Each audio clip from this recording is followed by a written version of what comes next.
दोगलापन और दोहरा कानून। डबल इंजन की सरकार नहीं, डबल फेस सरकार है। यह बात जो मैं बोल रहा हूं, इस बात को आज पूरा हिंदुस्तान मान रहा है। एक बहुसंख्यक समाज मुस्कुरा मुस्कुरा कर मान रहा है, हालांकि चूड़ी उनकी भी बहुत टाइट कर दी गई है, और इधर दूसरी तरफ मुसलमान घुट घुट कर इस बात को मान रहा है कि दोगला और दोहरा कानून यहां स्थापित हो चुका है। भारत के मुसलमानों को, या यूं कहूं अल्पसंख्यक समुदाय को, दोयम दर्जे का नागरिक बना दिया गया है। आज पूरे देश भर में कावड़ के नाम पर और कावड़ियों के नाम पर आप आतंक देख रहे हैं। पूरे देश भर में उत्पात मचा हुआ है। जरा इस दो तस्वीरों को देख लीजिए ध्यान से, जो ये चीख चीख कर कह रही हैं। भारत में सड़क पर अगर मुसलमान उतरे, नमाज 10 मिनट पढ़े, तो सरकार हिल जाती है, प्रशासन की औकात सामने आ जाती है।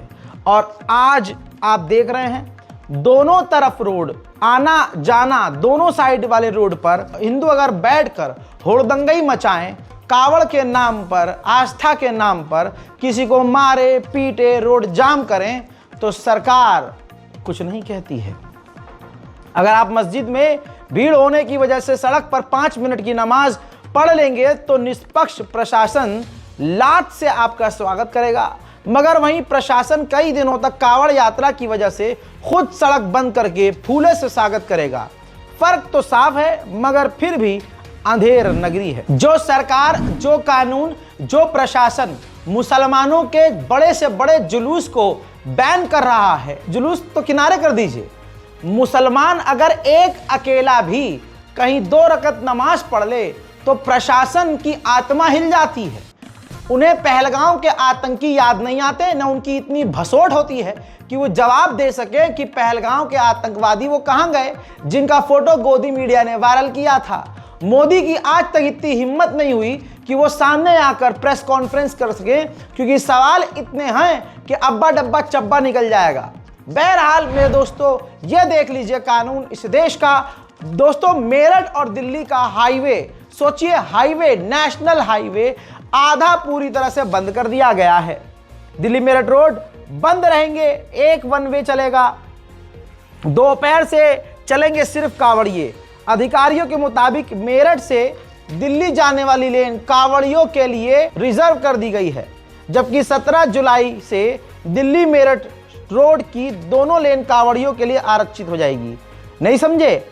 अजी 17 जुलाई से दोनों रोड बंद कर दी जाएगी। अभी तो एक रास्ता वन साइड बंद किया गया है। 17 जुलाई के बाद पूरा नेशनल हाईवे ही मेरठ और दिल्ली का बंद कर दिया जाएगा। राजधानी दिल्ली का रास्ता एक पूरी तरह से बंद कर दिया जाएगा। पूरे भारत में लगभग आधे से ज्यादा रोड ब्लॉक हो जाएंगे और जनता परेशान होगी, एम्बुलेंस फंसेगी, लोग समय पर कहीं पहुंच नहीं पाएंगे। और गलती से अगर किसी कावड़िए को आपकी गाड़ी का रंग अच्छा नहीं लगा, या फिर आपका जो उधर से गुजरना अच्छा नहीं लगा, तो शोर मचा देंगे कि हमारा कावड़ जो है क्षतिग्रस्त कर दिया, और इसके नाम पर खूब आतंक काटा जाएगा, गाड़ी को तहस नहस कर दिया जाएगा, कार चालक को मार पीट कर अधमरा कर दिया जाएगा। शासन प्रशासन सिर्फ कावड़ियों को समझा बुझा कर पुचकार कर आगे भेज देंगे। ये इस देश में इस वक्त चारों तरफ हो रहा है, लेकिन किसी को नजर नहीं आ रहा है। आज सबको ये देखना चाहिए। जरा इस रोड की हालत देखिए। सोचिए अगर गलती से एक गाड़ी किसी को टच अगर हो गई, छू के निकल गई, तो उसका क्या होगा। बल्कि क्या हो रहा है, तस्वीरें आप देख रहे हैं। पूरा रास्ता जाम है, ट्रैफिक आगे आपको नजर आ रहा है, गाड़ियों को सिर्फ 20% जगह मिली हुई है, और बीच रोड पर कावड़ रखा गया है। अगर सड़क पर नमाज पढ़ना, ताजिया निकालना गलत है, तो सड़क पर इस तरह कावड़ रखकर आवागमन को प्रभावित करना भी गलत है। इस देश में जितने भी धर्म हैं, किसी को भी सड़क पर अपनी आस्था का प्रदर्शन करने का अधिकार नहीं होना चाहिए। मैं तो कह रहा हूं, ताजिया और नमाज अगर बंद है, तो फिर दूसरे समुदाय और धर्म के प्रोग्राम्स को भी बंद होने चाहिए। और अगर एक धर्म को विशेष पावर दी जा रही है, तो सभी को सामान्य पावर मिलनी चाहिए। सबको अपने धर्म का पालन करने का अधिकार होना चाहिए। चाहे वो हिंदू हो, मुस्लिम हो, सिख हो, ईसाई हो, यही हमारा देश है। धर्म के नाम पर देश में आतंक मचाया जा रहा है और इस आतंक में खुद बेचारे सीधे साधे मेहनती हिंदू और गरीब हिंदू लपेटे में आ रहे हैं। कल जो एक सोनीपत में गाड़ी तोड़ी कांवड़ियों ने आतंक मचाकर, वो किसी और की नहीं, LN शर्मा भाई की ही थी। भाई बता रहे हैं कि 10-11 साल में उन्होंने बड़ी मुश्किल से जिंदगी भर की कमाई से गाड़ी ली और 30 सेकंड के अंदर इन कांवड़ियों ने आस्था के नाम पर अपने हिंदू भाई की ही कमाई को लूट लिया, बर्बाद कर दिया, तबाह कर दिया। शब्द सुनने के बाद और उनकी आवाज़ में जो तकलीफ है सुनने के बाद, इंसानियत के नाते दिल हमारा फट रहा है। ये भाई नु कहा भाई गलती होगी, गाड़ी की तोड़ फोड़ कर दी हमने। लड़ले भाई 10 साल की कमाई थी हमारी, 10 मिनट में सब खत्म कर दिया था हमने, और 10 सेकंड नहीं लगी थारी नु कहा अचानक हमारी पर गलती होगी। हमने भी रहा भाई, हमने गाड़ी को कर ली थी, 1-1 रुपया जोड़ के ले रखी थी मेरे भाई। दहेज में कौन मिल रही थी, हमने वो गाड़ी के लिए दहेज में मिल रही थी। अब हेलीकॉप्टर से इन कांवड़ियों पर फूल बरसाने वाली सरकार से मैं कहूंगा, मुसलमानों के लिए तो तुम कुछ नहीं कर सकते, ना तुम्हारे दिल में कुछ करने को है। लेकिन क्या ये हिंदू भाइयों के ऊपर हमले किए गए हैं, उनकी गाड़ियों और दुकानों और घरों को नुकसान पहुंचाया गया है कांवड़ियों के द्वारा? क्या मोदी सरकार में इतना दम है कि उन हिंदू सनातनी भाइयों की भरपाई करे, उनको खामियाजा दे? जवाब है नहीं, ऐसा मोदी सरकार कभी नहीं करेगी। कांवड़ यात्रा के नाम पर ऐसी ऐसी तस्वीरें आ रही हैं कि जिगर फट रहा है। जरा मेरठ की इस तस्वीर को देखिए। स्कूल बस को भी तथाकथित कांवड़ियों ने नहीं छोड़ा। इल्जाम लगाया कि बस ने कांवड़ को क्षतिग्रस्त किया है, टक्कर मारी है, जिसके बाद न कोई सबूत था न कोई गवाह। लेकिन कांवड़ियों ने अगले कुछ ही सेकंड के अंदर बस का कोई भी एक ऐसा शीशा नहीं था जो न टूटा हो। पूरी तरह से स्कूल की बस को तबाह बर्बाद कर दिया गया। सरकार को इन कांवड़ियों को पद्मश्री अवार्ड जरूर देना चाहिए। हरिद्वार उत्तराखंड में तो अलग लेवल का आतंक है। चश्मा खरीदने के नाम पर भाई कांवड़ियों ने, सनातनी और संस्कारी लोगों ने पूरी दुकान को तबाह कर दिया। एक गरीब और दुकानदार भी हिंदू, आसपास की जितनी भी दुकानें सब हिंदू, कोई हिंदू बचाने नहीं आया। उत्तराखंड पुलिस ने यह वीडियो जारी किया है प्रॉपर मीम बनाकर, एक्शन का रिएक्शन दिखाया है। बाद में कहा गया कि 2 लोगों को गिरफ्तार किया गया है जो कि हरियाणा के रहने वाले थे। आपको बता दूं कि उत्तराखंड पुलिस लगातार ऐसे लोगों पर कार्रवाई तो कर रही है, लेकिन आज कार्रवाई करने की वजह क्यों है, क्यों कार्रवाई करनी पड़ रही है? कल तक शासन प्रशासन ने ढील दी थी और आज भी कई इलाकों में आप देख रहे हैं कि प्रशासन जो है अपनी आंखों के सामने ये सब होता हुआ होने देता है, आंखों के सामने होता है। बाद में जब वो वीडियो वायरल होता है तो मजबूरी में ये कदम उठाया जाता है। इसी तरह से एक ऐसा खतरनाक वीडियो है जिसको मैं आपको पूरा दिखाऊंगा नहीं और सुना भी नहीं सकता। ये विजुअल है, वीडियो सोशल मीडिया पर वायरल है। उत्तराखंड में 2 लड़कियां, 2 महिलाएं स्कूटी से जा रही थीं। कांवड़िए वहां झुंड बनाकर रोड ब्लॉक करके चल रहे थे। नहीं पता कैसे किससे टच हुई, लेकिन वही इल्जाम लगाकर फिर उसके बाद उन दोनों महिलाओं को कांवड़ियों ने बुरी तरह से पीट दिया। तस्वीर में आप देख सकते हैं कि जो कांवड़िए हैं उनके साथ एक महिला भी कांवड़ लेकर जा रही है और मेन इस फिल्म की हीरो वही है। वही थप्पड़ पे थप्पड़ बजा रही हैं, चप्पल पर चप्पल महिला जो स्कूटी चला रही थी उनके ऊपर बजा रही हैं। इससे ज़्यादा मैं आपको वीडियो दिखा नहीं सकता, बस आपको बताना यह है रामराज चल रहा है। अब सुनिए आतंक कितना बढ़ चुका है। और यहाँ से जो मुसलमान कंपनी के ओनर, दुकानदार, मुसलमान होटल वाले, मुसलमान व्यवसाय जो खुद चला रहे हैं, उनके लिए एक सबक है। वो सबक क्या है वो बताने से पहले घटना आपको बताना जरूरी है। हरिद्वार से 20 किलोमीटर पहले एक किसान ढाबा है, नाम है ढाबे का किसान ढाबा। उसको चलाने वाले जो कारीगर हैं, जैसे रिसेप्शन पे बैठने वाले, ऑर्डर लेने वाले, वो सरदार हैं। आपकी स्क्रीन में मौजूद ये देखिए, ये सरदार हैं। अब कांवड़ियों ने वहां सिर्फ चाय पी। चाय ना वेज है ना नॉन वेज है, ना उसमें सुअर का गोश्त ना उसमें गधे का गोश्त, उसमें किसी का गोश्त नहीं होता है। चाय चाय होती है। चाय से पूरा हिंदुस्तान प्यार करता है, लेकिन जिनसे सारी दुनिया प्यार करे उससे या अणुवे प्यार करें, ऐसा कैसे हो सकता है? चाय पीने के बाद अचानक से पेमेंट करते वक्त या पता नहीं कैसे कांवड़ियों को पता चला कि जो मालिक है उसका नाम नावेद है। उसी वक्त ये बेरोजगार अंडुए भड़क गए और तुरंत जो है गाली गलौज सरदार जी से करने लगे और बदतमीजी करने लगे। लेकिन मेन बात यह है कि होटल चलाने वाले ने पहले से ही एक कागज पर लिखकर साइड में चिपका रखा है। यह है वो कागज पर लिखवा रखा है जो जो उनके यहाँ काम करते हैं। संचालक का नाम नावेद, उनका मोबाइल नंबर भी है। कारीगर का नाम 10 लोग कारीगर हैं। जरा कारीगर पर ध्यान दीजिए, कारीगरों के नाम पर राकेश गुप्ता, राहुल कुमार, कृष्णगिरी, संजय, दीपक, जस्सी, जगमोहन सिंह यानी छोटू, विक्की सिंह, काला उर्फ मेनपाल, बर्तन वाली जो है संगीता देवी। सिर्फ मालिक है नावेद और उनके यहाँ काम करने वाले 10 जो हैं वो सनातनी और हिंदू धर्म से हैं।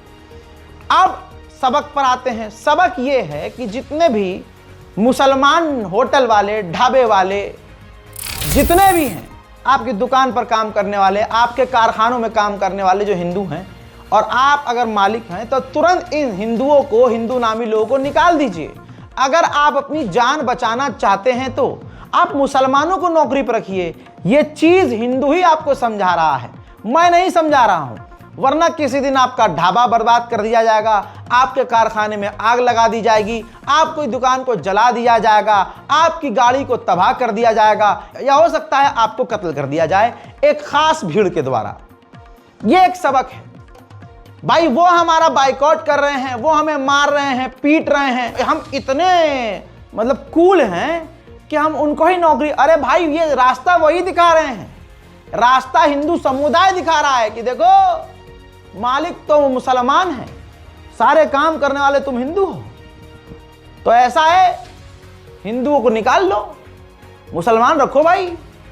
फिर ये जो बेरोजगार होंगे ये भी इसी भीड़ में शामिल होंगे।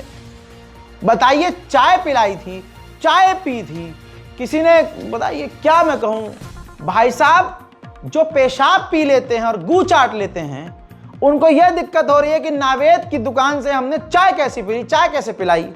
या तो पहले आप जाकर पूछते कि मालिक का नाम क्या है। ये जो होटल में सामग्रियां लगी हुई हैं ये कहां से आई हैं? ये जो कुर्सी है ये कौन सी दुकान से आई है? ये जो टेबल है ये हिंदू दुकान से आई है कि मुसलमान दुकान से आई है? ये जो पेड़ लगा हुआ है ये हरे रंग का क्यों है, भगवा रंग का क्यों नहीं है? ऐसे सवाल करते तो मजा आता। बहरहाल समझदार को इशारा काफी है। मुसलमानों को अपनी जान बचाने के लिए कम से कम ये तो करना होगा कि मुसलमान अपने नाम के बोर्ड लगा ले, जो भाजपा कह रही है करे, और हिंदू नाम के व्यक्ति को नौकरी मत दे। सीधी बात, क्योंकि पहले से ही जहां मुस्लिम लोग नौकरी कर रहे हैं वो तो 5-6 साल से बुरे पिट रहे हैं, उनको टॉर्चर किया जा रहा है। प्राइवेट कंपनी के मालिक जो है मुसलमानों के साथ भेदभाव करते हैं। वो बेचारे मुसलमान सामने इसलिए नहीं आते क्योंकि नौकरी चली जाएगी अगर बोल देंगे भाई हमारे साथ कंपनी में ये हो रहा है। तासुब हर जगह है, आप महसूस कब करते हैं ये आपके ऊपर है। ये कांवड़िए जो जा रहे हैं इनमें से ज्यादातर आपको भक्त भोला नहीं मिलेंगे। कहां भोले और कहां उनके नाम पर ये उपद्रव करने वाले आतंकवादी। सोचिए, शासन प्रशासन इनसे परेशान हो गया है। परसों का एक वीडियो वायरल हुआ, उत्तराखंड के एक टोल प्लाजा पर जाकर खूब तोड़फोड़ मचाई कांवड़ियों ने, बुरा हाल कर दिया। शासन प्रशासन कभी भी इनके खिलाफ एक्शन नहीं लेता, लेकिन मजबूरी में टोल प्लाजा पर उपद्रव करने वाले 3 आरोपियों को, गोदी मीडिया कितनी मीठी जबान इस्तेमाल कर रहा है, आरोपी की जगह गुंडा, मवाली, दहशतगर्द लिखा होता अगर ये हिंदू ना होते। टोल प्लाजा और पुलिस वाहनों में इन्होंने तोड़फोड़ करी थी। 3 गुंडों को गिरफ्तार किया गया है। ये व्यक्ति आस्था के नाम पर कांवड़ लेने गए थे। हरिद्वार के बहादुराबाद थाना क्षेत्र में पुलिस वाहनों में इन्होंने तोड़फोड़ की, बस तोड़ी, टोल प्लाजा तोड़फोड़ दिया, क्योंकि इनको मालूम था कि आस्था की आड़ में कुछ भी करेंगे तो सब जायज होगा। लेकिन हरिद्वार पुलिस ने सारी हेकड़ी निकाल दी और कई संगीन धाराओं में मुकदमा दर्ज करके गिरफ्तार कर लिया। गिरफ्तारी के बाद पुलिस ने तस्वीर भी भेड़िए की इमोजी लगाकर शेयर की थी। जो हरिद्वार पुलिस है उसके इस कदम से सहमत नहीं है कि आपने मुंह छुपाया, इमोजी लगाकर इसलिए शायद शेयर किया हो ताकि मुंह छुप जाए। लेकिन जो दूसरे मीडिया आउटलेट हैं जैसे न्यूज़ 24, वहां तक ये बिना इमोजी का फोटो गया है जिसे हमने आपको दिखाया है। वो झूठ बोलते हैं जो कहते हैं सारे हिंदू ऐसे नहीं हैं। झूठ है वो, क्योंकि अगर सारे हिंदू मुसलमान से नफरत नहीं कर रहे होते तो कोई मुसलमान के लिए बोलता तो सही। आज कोई भी मुसलमान के लिए नहीं बोलता है। जो बोलता है वो व्यूज पाने के लिए बोल रहा है। कोई पत्रकार मुसलमान के लिए बोल रहा है तो अपने सब्सक्राइबर और व्यूज के लिए बोल रहा है। 1% हो सकता है कोई हो बोलने वाला, लेकिन बेचारा वो भी गाली सुनता है। आज मुझे खुशी इस बात की है कि जब कोई मुसलमान नमाज पढ़ रहा होता है तो दूसरों को अपना भगवान याद आ जाता है। जो भूले हुए थे तुरंत वो एकदम ताली पीट के शुरू हो जाते हैं, शोर मचाना शुरू। ऐसे बहुत सारी रील्स हैं, बहुत सारे वीडियोस वायरल हुए हैं कि उसमें जो है एक दुकानदार के पास 3-4 लोग मुसलमान टोपी वाले या मदरसे वाले बच्चे खड़े हैं। इधर से कुछ हिंदुओं की भीड़ जा रही है, उन्होंने मुल्लों को देखा, तुरंत जो है उनको भगवान याद आ गया। प्रॉपर वीडियो बनाते हैं, यूट्यूब पर डालते हैं। एक बार मैं कवर कर चुका हूं, लेकिन आज नया मामला है। ये देखिए, ट्रेन के अंदर एक अकेला मुसलमान व्यक्ति बुजुर्ग अपनी ही सीट पर नमाज पढ़ने लगा। नमाज का वक्त हुआ, उसकी पूजा का, उसकी नमाज का, उसकी इबादत का वक्त हुआ, वो नमाज पढ़ने लगा। तुरंत जो वहाँ डरी हुई और डरपोक जो भीड़ थी, तुरंत उन्होंने अपने भगवान को मोबाइल में चिपकाया, सामने रखा और फिर ज़ोर ज़ोर से शोर मचाने लगे, ज़ोर ज़ोर से तालियां पीटने लगे, ज़ोर ज़ोर से दिखावे वाली आस्था दिखाने लगे। इनको तब तक भगवान जी याद नहीं आए थे जब तक इनको मुसलमान नहीं दिखा। तो तमाम अंडुओं से मैं कहूँगा, मुसलमानों का हाथ जोड़कर शुक्रिया अदा करो, नमन करो उनको कि हमें जब तुम अब देखते हो, नमाज तो बहुत दूर की बात है, किसी टोपी वाले को देखते हो तुम्हें भगवान याद आ जाता है। वाह, क्या यार, मुसलमान की बात ही अलग है। मुसलमान न किसी से पंगा लेता है, न लड़ाई मोल लेता है। जो अमीर मुसलमान हैं और अमीर हिंदू हैं उनको कोई फर्क नहीं पड़ता, दंगा हो, फसाद हो, गोलीबारी हो, कुछ भी हो। पिसता गरीब हिंदू और गरीब मुसलमान है, लेकिन गरीब हिंदू कम, क्योंकि वो झुंड में होता है। अकेला मुसलमान हर जगह पिसता है। दूसरी बात, मुसलमान आपस में लड़ने में माहिर हैं, लेकिन सामने अगर कोई आ जाए तो उससे उनकी चूं नहीं निकलती। कड़वा सच है, मानेंगे नहीं आप, लेकिन यही सच्चाई है। मुंबई में किसी एरिया में ऐसा होता है, जो टैक्सी वाले होते हैं दादागिरी तो करते हैं, लेकिन वहाँ एक मुसलमान बुजुर्ग जो हैं कैब चलाते थे, वो किसी इलाके में गए, ऑनलाइन उनकी सवारी आई, बुकिंग आई, वो पहुँचे। जब वो वहाँ पहुँचे तो वहाँ जो लोकल ड्राइवर्स थे उन्होंने उस मुसलमान बुजुर्ग के साथ गाली गलौज की, मार पिटाई की, गाड़ी की चाबी छीनी और उनको लांडा पांडा जो बोल सकते थे बोला, फुल दादागिरी दिखाई। मुंबई पुलिस यहाँ पर नदारद है और ना मुंबई पुलिस से कोई उम्मीद है, क्योंकि ये नफरती सुअर तेज़ी से बढ़ रहे हैं और हर जगह आतंक मचा रहे हैं। इसी बहस के दौरान, क्योंकि वो व्यक्ति उस स्टेट का नहीं था, वो वहाँ काम कर रहे हैं, तो फिर उनको बहाना दूसरा ये मिला कि ए मराठी बोल, मराठी बोल, और उसके बाद और बदतमीज़ी की गई। पहले वो वीडियो जो बदतमीज़ी की गई और उसके बाद बुजुर्गवार का बयान। डूब के मुसलमानों को मर जाना चाहिए। कोई भी अगर मुसलमान नेता इनके साथ खड़ा न होकर के FIR दर्ज न करवाए, और FIR ही नहीं बल्कि पूरा फॉलोअप न करे, कोर्ट कचहरी तक न घसीटे मामला।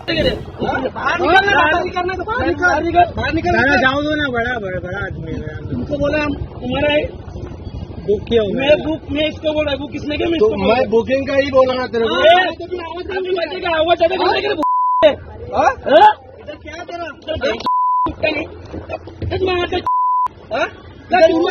रिक्शा बोल, किसको लगाना उसको बुला अभी लगा।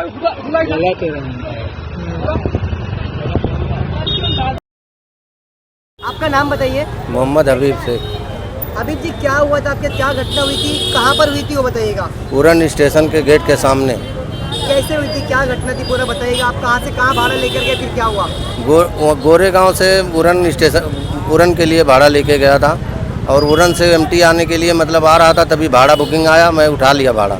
उठाने के लिए वो 80 का भाड़ा था। मैं उठाया भाड़ा तो वो लोग बोलते हैं हम मतलब इधर भाड़ा कैंसिल करना ही, लेके जाने का भाड़ा।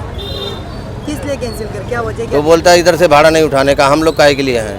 अच्छा, तो आपको क्या कुछ दबाव डाला गया, क्या कुछ वहाँ पर बोला गया? वीडियो में आपसे मराठी बुलवाते नजर हाँ, आए, क्या हाँ। धर्म को लेकर कुछ बात कही आपने? हाँ, वो लोग क्या बोलते हैं, लांडिया है ये, इसको भाड़ा नहीं उठाने देने का। और मराठी बोलने के लिए? हाँ, मराठी बोलने के लिए भी बोले। फिर आपने पुलिस स्टेशन में कुछ संपर्क किया? पुलिस ने क्या पुलिस कुछ में बोला? कंप्लेंट किया तो पुलिस वाला क्या बोलता, नहीं उठाने का, भाड़ा जाओ, मतलब भाग जाओ, क्या जरूरत है भाड़ा उठाने की।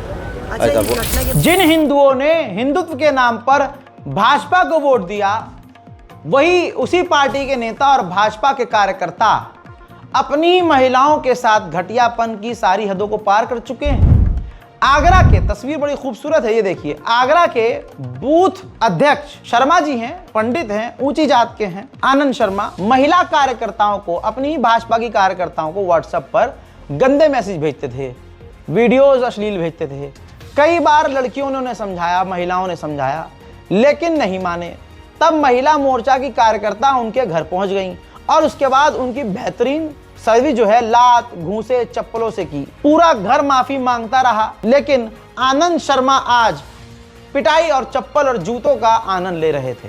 ये हमारे तमाम हिंदू भाइयों को समझना होगा, हमारी हिंदू बहनों को समझना होगा कि आपने हिंदुत्व के नाम पर वोट दिया और आपकी इज्जत के साथ खेला जा रहा है। हिंदू मुसलमान मुसलमान नहीं कर रहा है, आपके साथ धोखा ये भाजपा और भाजपा के नेता कर रहे हैं। इसी तरह से एक बड़ी खबर आई है कि इलाहाबाद हाईकोर्ट ने ये कहा है कि पाकिस्तान का या किसी देश का समर्थन करने से आप गद्दार नहीं हो जाते। रिपोर्ट आपके सामने है। मोहतरम हजरात, पाकिस्तान का समर्थन करने से कोई देशद्रोही नहीं हो जाता। इलाहाबाद हाईकोर्ट ने अहम टिप्पणी करते हुए 18 साल के रियाज को जमानत दे दी है। सोचिए, ऐसे ही कितने रियाज जेल में सड़ाए गए कि भाई ये पाकिस्तानी हैं, पाकिस्तान का समर्थन करने वाले हैं। और इसी अय्याम में, इन्हीं कुछ सालों के अंदर हमने देखा, बल्कि कुछ महीनों के अंदर हमने देखा असली गद्दार कौन थे। व्लॉगर हिंदू गिरफ्तार है, जेल में है। भारतीय नौसेना का जासूस हिंदू गिरफ्तार है, जेल में है, हिंदू है। ऐसे कितने गद्दार हैं।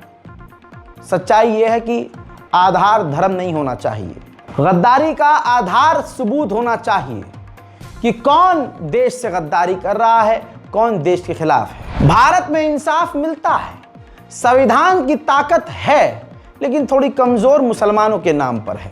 लेकिन फिर भी संविधान इंसाफ देता ही है। भले ही मोदी और भाजपा की वजह से, मोदी सरकार की वजह से मुसलमानों को इंसाफ थोड़ा लेट मिलता है, लेकिन संविधान की यही ताकत है, सच्चाई की यही ताकत है कि इंसाफ मिलता है।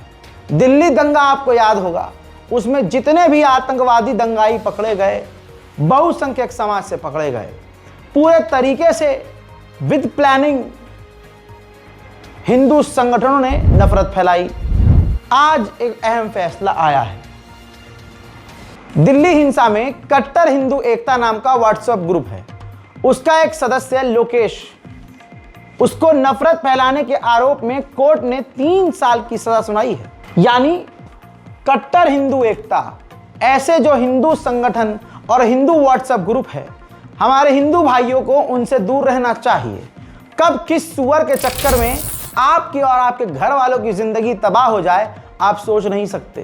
दंगों में अहम नाम कई लोगों के रहे, जिसमें कपिल मिश्रा को आप जानते हैं। कपिल मिश्रा अब माननीय हो गए हैं और दिल्ली के ही कानून मंत्री हो गए हैं। दिल्ली दंगा कहां से शुरू हुआ, कपिल मिश्रा का नाम शुरुआत में ही जुड़ता है। आज हिंदू भाइयों को, हमारी हिंदू बहनों और माताओं को सोचना होगा कि आज वो कपिल मिश्रा जी बनकर कहां बैठे हैं और आपके बच्चे जेल में सड़ रहे हैं। ये बीजेपी का पूरा मास्टर प्लान है, जो आपके समझ में देर से आएगा, मुझे यकीन है, लेकिन देर से आएगा। न्याय देर से क्यों मिल रहा है? क्योंकि जो न्याय करने वाले हैं, जो खाकी वर्दी वाले हैं, वो नेताओं के आगे घुटने पर हैं। बाल मुकुंद जो नफरती भाषणों के लिए जाने जाते हैं, आज ये बीजेपी के माननीय नेता हैं, विधायक। जलवा हो तो इन विधायक जी जैसा हो। बाल मुकुंद आचार्य जैसा भाई भौकाल किसी का नहीं है। थाने पहुंचे तो एसएचओ ने अपना पद, अपनी कुर्सी छोड़ दिया। विधायक जी जयपुर के रामगंज थाने गए थे। वहां पर एसएचओ साहब ने अपनी कुर्सी पर बाबा को बिठाया और सामने इंस्पेक्टर और सीनियर अधिकारी भाषण सुनने के लिए जैसे विद्यार्थी होते हैं बैठकर सुनने लगे और प्रधानाचार्य और टॉप कमांडर ऑफिसर मुकुंद जी आचार्य जी बन गए। अब ऐसे अगर इंसाफ होने लगा तो आप सोच सकते हैं ऐसी मानसिकता और जिनकी रीढ़ की कोई हड्डी नहीं है, ऐसे पुलिस वाले क्या इंसाफ समाज में करेंगे। अब अगली खबर सुनिए। अगर आप जहाज से ट्रैवल करते हैं और अहमदाबाद फ्लाइट क्रैश के बाद, और दर्जनों फ्लाइट क्रैश हम देख चुके हैं और हादसे देख चुके हैं, लापरवाहियां भी हम देख चुके हैं, इसके बावजूद अगर आप एयर इंडिया से सफ़र कर रहे हैं, स्पाइस जेट जैसे नकली विमानों से सफ़र कर रहे हैं, तो आपसे बड़ा बेवकूफ़ और गधा कोई नहीं, माजरत के साथ। आपकी जान से बढ़कर कुछ नहीं है। याद रखिएगा, हम विश्व गुरु बन चुके हैं। याद रखिएगा, हम दुनिया की चौथी अर्थव्यवस्था बन चुके हैं। याद रखिएगा, कल तक अमेरिका हमसे कहता था तू क्या है बे, और आज हम कहते हैं उनसे तू क्या है बे, तू क्या है बे। आज अमृत काल है, जमीन पर सिर्फ भगवान का नाम लिया जा रहा है। पूरे भारत में रामराज आ चुका है, विकास इतना हो चुका है कि मोदी जी के पास अब वादा करने के लिए कोई वादा ही नहीं है। ऐसे में दिल्ली से श्रीनगर जा रहे एक घटिया स्पाइस जेट की हालत ऐसी हुई, नहीं पता कि हुआ क्या, न इसकी कोई जांच होगी, और जांच में अगर फ्लाइट की कोई गलती निकल भी आए कमियां, तो उसमें मामले को दबा दिया जाएगा, क्योंकि मोटा पैसा सरकार को कंपनी देती है। उड़ता हुआ जहाज स्पाइस जेट 23 सेकंड के लिए दंदनाता हुआ तेजी से नीचे आ गया। गनीमत यह रही कि जान तो बच गई, हुआ कुछ नहीं, लेकिन वो हुआ क्यों, इस पर कोई जवाबदेही नहीं। जिंदा रहते हुए उस जहाज में बैठे हुए लोगों को मरते हुए आप अब देखेंगे। देखिए,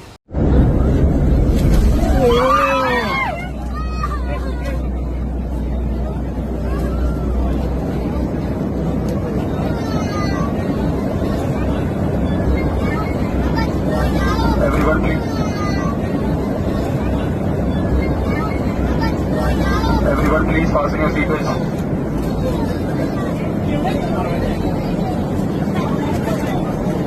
Instructing all passengers to please fasten your seatbelts. देखा, जिंदा रहते हुए जान जब निकलती है तो आदमी मरा हुआ दिखता है। लोगों की हालत क्या हुई होगी आपने सोचा नहीं। ऐसी बहुत सारी तस्वीरें आई हैं। इंडिगो की भी एक वीडियो आ रही है, सोशल मीडिया पर वायरल है। यह भी जहाज जो है श्रीनगर की तरफ जा रहा था, खतरनाक टर्बुलेंस, उसका भी वीडियो आपके सामने और लोगों की घबराहट।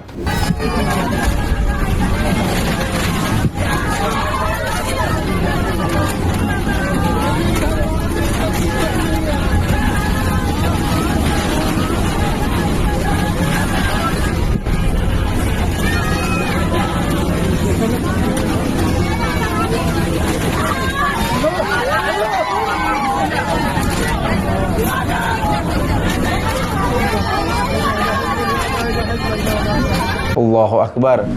हम दुनिया के सबसे मजबूत देशों में आते हैं, हमसे आगे कोई है ही नहीं। अमेरिका हमसे पूछता था तू क्या है बे, और आज हम कहते हैं तू क्या है बे। इसके भी जिम्मेदार जो है लापरवाही के राहुल गांधी होंगे, पंडित जवाहरलाल नेहरू होंगे। जरा सोच के देखिए, आप जब ट्रेन से चल रहे हैं तो खबरें आप देख रहे हैं कि ट्रेन पटरियों से उतर रही है। रेल मंत्री सिर्फ रील बनाकर खुश हो जाते हैं बच्चों की तरह, दांत निकालकर हंस के रील बना के चले जाते हैं। बिजली वाले उत्तर प्रदेश वाले मंत्री, उनसे सवाल किया जाता है तो हर हर गंगे और जय श्री राम और हर हर महादेव बोल के निकल लेते हैं। हवाई जहाज से सफर करते हैं तो जहाज हॉस्टल से टकरा जाता है, पैसा बांटकर दुनिया का मुंह बंद कर दिया जाता है। सड़क पर चल रहे हैं तो भाई पुल गिर रहा है, ट्रेन गिर रही है, पुल गिर रहा है, बस खाई में जा रही है, कार का एक्सीडेंट हो रहा है, जहाज गिर रहे हैं। इसकी हो क्या रहा है भाई?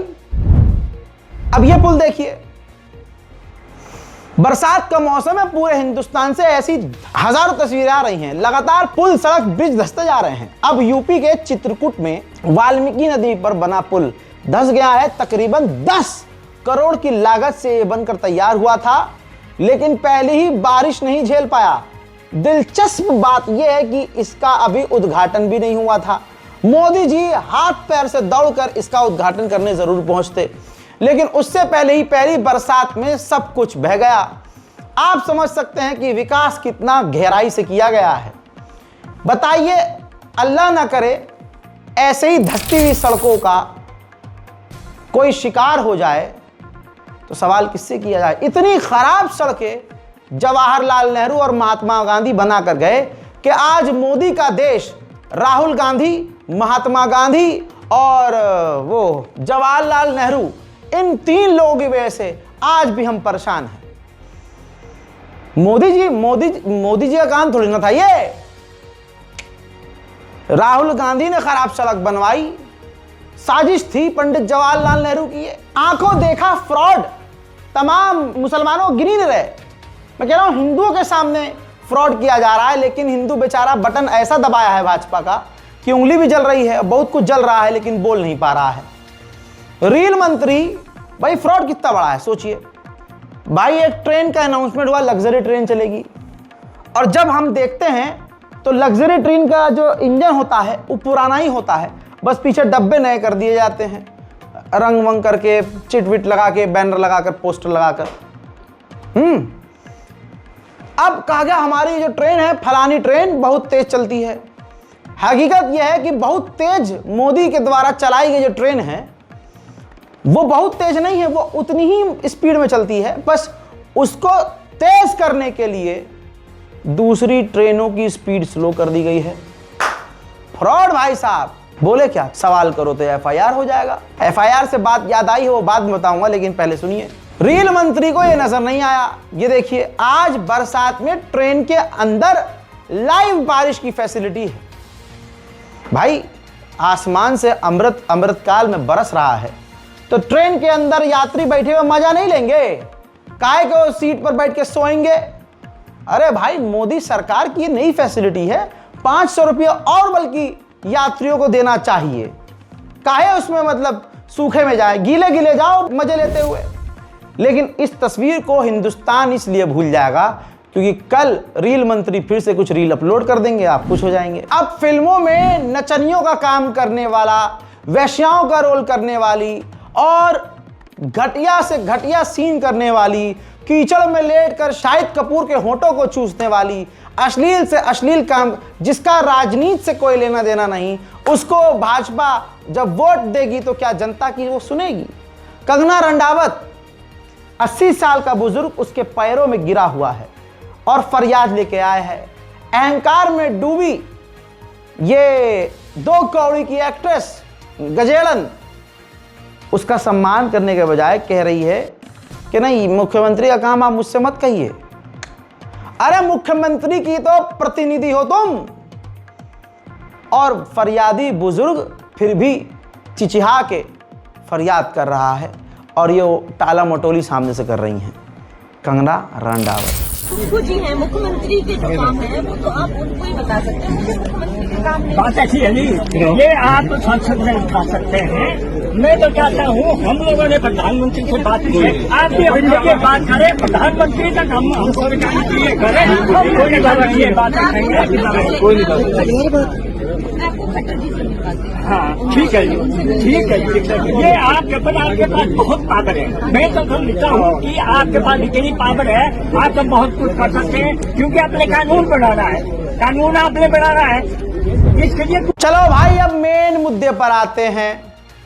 मुसलमानों के लिए, दूसरी जातियों के लिए, अल्पसंख्यकों के लिए अगर कोई बोला, आदमी जैसा भी हो, लेकिन जबान से जो निकल रहा है वो सही है। चंद्रशेखर ने साफ तौर से कहा कि अगर आप कांवड़ यात्रा के लिए सड़कों को, रोड को बंद कर सकते हैं तो मुसलमानों के लिए भी 15 मिनट की नमाज के लिए इजाजत मिलनी चाहिए। और आगे उन्होंने बहुत कुछ कहा है, सुनिए। मैं इस बात पे सख्त विरोध दर्ज कराता हूँ, आप मुसलमानों को सड़क पे 15 मिनट नमाज नहीं पढ़ने देंगे, जबकि तो उनका भी बराबर का योगदान है। वहीं पूरे कावड़ का त्योहार 1 महीना सड़क पे रहेगा।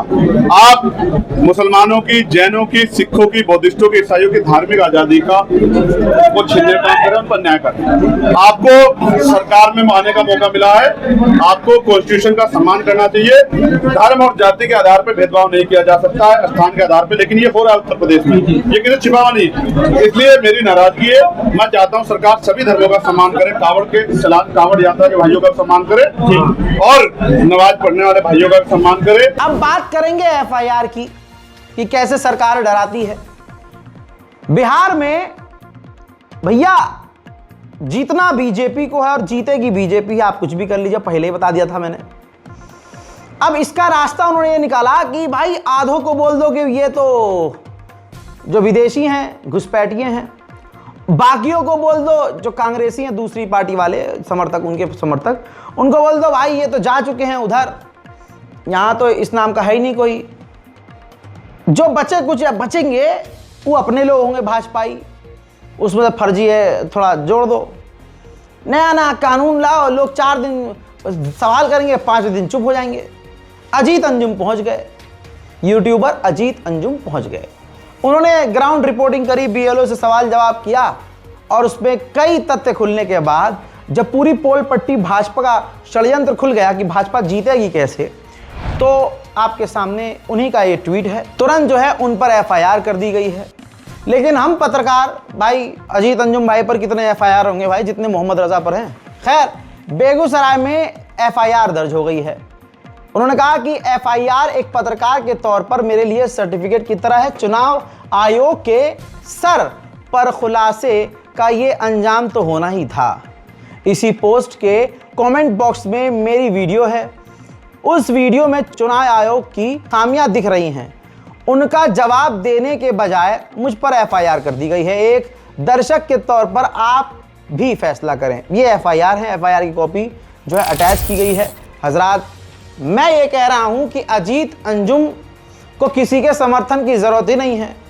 पूरी टीम है, उनके पास न्यायपालिका तक पहुंचने का रास्ता है, अच्छे वकील हैं, अल्हम्दुलिल्लाह, नाम है, पहचान है, पैसा है। लेकिन जो दूसरे पत्रकार हैं, इनके ज़रिए जो मेन बात है, अजीत अंजुम भाई के ऊपर एफआईआर करवाकर दूसरे पत्रकार जो बिहार की राजनीति और मोदी के खेल में, ये भाजपा के खेल में सवाल कर रहे हैं, उनको डराने की ये कोशिश की गई है। यही इस बात की सच्चाई है। मुझे याद है आज से 3 साल पहले, 3-4 साल पहले ही एफआईआर हुई थी मुझ पे, तो वो एफआईआर भी चुनाव के वक्त हुई थी ताकि मेरा मुंह बंद करवाया जा सके। चैनल को बल्कि 40 दिन के लिए बंद कर दिया गया था कि बस ये बंदा ना बोले। मैं नहीं बोला तो कोई और बोला। मुझे देख के 10 डरे कि भैया इनका चैनल ब्लॉक कर दिया गया है और इन पर एफआईआर कर दी गई है, तो भाई हम तो छोटे क्रिएटर हैं, हमारा क्या होगा। लेकिन एक फ़ौज तैयार हो रही है जो सच बोलना सीख रही है। एक फ़ौज तैयार हो रही है जो ज़ख्म खाना सीख रही है, गिरना सीख रही है, गिरकर उठना सीख रही है। मैं अकेला रज़ा गराफी या अजीत अंजुम अकेले अजीत अंजुम नहीं है। ऐसे बहुत सारे रज़ा गराफी हैं, ऐसे बहुत सारे अजीत अंजुम हैं, ऐसे बहुत सारे रविश कुमार हैं। हम तो आज हैं, कल नहीं होंगे। हम नहीं होंगे तो कल हमारे जैसे 50 होंगे। और शैतान कितना भी अपने आप को ताकतवर समझ ले, रावण, यजीद, शैतान, इनका साम्राज्य लंबा नहीं चलता। सबसे झंड जिंदगी अंधभक्तों की है। ये 11 साल से अपने वीवो, ओप्पो नकली मोबाइल, चाइना के 5-6 हज़ार, 8 हज़ार, 10 हज़ार वाले फ़ोन से, उसे घिसे पिटे फ़ोन से मोदी मोदी लिखते रहे। आएगा तो मोदी, मुसलमानों को गाली बकते रहे, दलितों को गाली बकते रहे, बलाइयों को सपोर्ट करते रहे, राम जी का नाम लेकर ये दूसरों को गरियाते रहे। आज जब इनके अच्छे दिन आने वाले थे तो अच्छे दिन भाजपा ले गई। हा आईफोन 17 लॉन्च होने से पहले तमाम नेताओं को, दिल्ली के भाजपा के नेताओं को आईफोन दिलाने की तैयारी कर ली गई है। ये ऑफिशियल है। चीफ मिनिस्टर साहिबा माननीय रेखा गुप्ता जी 1.5 लाख का फोन चलाएंगी और जो मिनिस्टर्स हैं उनके वो 1,25,000 का फोन चलाएंगे। जनता का ही पैसा है, जितना मिल बांट कर खा सकते हैं उतना खा रहे हैं, कोई पूछने वाला तो है नहीं। इस पर भी मुख्यमंत्री महोदय बोल देंगी कि यह फोन जनता के लिए ही लिया जा रहा है, जैसे शीश महल पर बोली थी। लेकिन धीरे धीरे अब हमारे हिंदू भाइयों को ये चीजें दिखना शुरू हो चुकी हैं। ऐसे बहुत सारे हिंदू भाइयों का हृदय परिवर्तन हो गया है। अब जो अंधा था उसे भी दिख रहा है कि हमने मोदी मोदी करके सिर्फ मोदी वालों को मजे दिए हैं, जो नेता हैं उनको मजे दिए हैं। मोदी वाले तो हम भी हैं, हमें क्या मिला? बाबा जी का टुल्लू, बुलडोजर और वो महंगाई और पेट्रोल महंगा, बिजली महंगी हैं, सब कुछ तो गई भैंस पानी में। नेशनल प्राइम टाइम में आज और अभी के लिए इतना ही दोस्तों। अपनी राय कमेंट में जरूर लिखिएगा, इस वीडियो को दबा के शेयर कीजिएगा। कोई कॉपीराइट नहीं है, लेकिन आपको क्रेडिट देना पड़ेगा, मेंशन करना पड़ेगा, हमारे ओरिजिनल चैनल का लिंक शेयर करना पड़ेगा, वरना फिर टीम चेक करके कॉपीराइट मारेगी तो फिर हमसे मत कहिएगा। जय हिंद।